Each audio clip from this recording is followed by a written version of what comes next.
Atong kumastahon karon mga bay ang weather update kay mosulod na raba daw sa nasod ang bagyo nga tawagon og Francisco. Naron sa linya nato si Patrick Plimaco gikan sa Pag-asa Visayas. Good afternoon Patrick, unsa may update nato sa bagyo? Hello ma'am.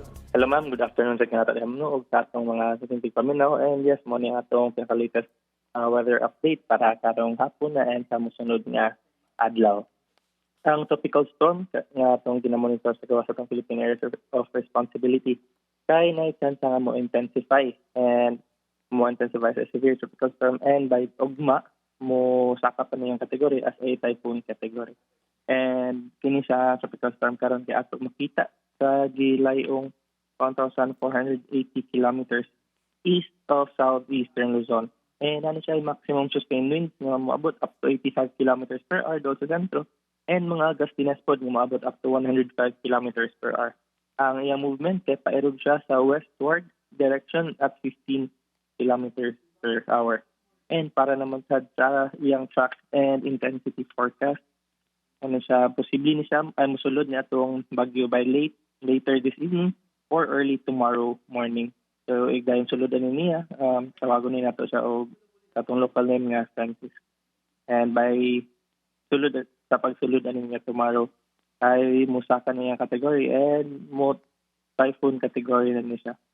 And sa laing bahin po, ang trough of tropical storm ang muna nakapiktar ngayon sa masilangang bahin sa Visayas and sa Mindanao. And para naman sa forecast weather condition nato diri sa Kabisayaan, kay makasinati ita o panagsang mapanganuron nga to sa mapanganuron nga kalangitan, inumanan aning mga katag-katag nga mga pag-ulan, pagpanugdugog kilat tungod ni aning localized thunderstorms, and sa may eastern part sa Bisayaan kay trough of sa atong bagyo.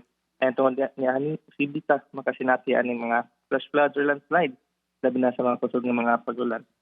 Alang usab sa ato hangin ug kadagatan dinhi sa Kabisayaan, lagit na di sa Metro Cebu kay makasinati ta ug hinay nga sa kasarangan ng paghuros hangin nagikan sa amin ang silangan ngadto sa amihanan kasagpan, and ang atong kadagatan kay malinaw ngadto sa kasarangan nato mga pagbalod.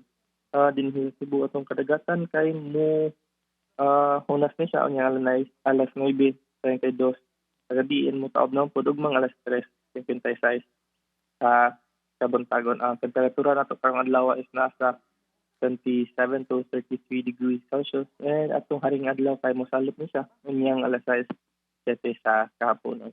Philippine Standard Time is alas 5, Ay, sorry. 8 na sa kahaponon. Oo. Yes ma'am.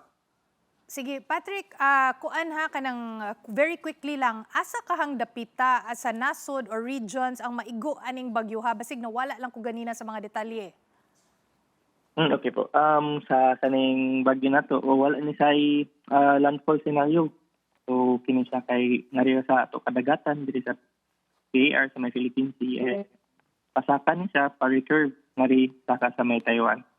Okay, daghan kayong salamat nimo og happy weekend, Patrick Plimaco, weather specialist gikan sa Pag-asa Visayas.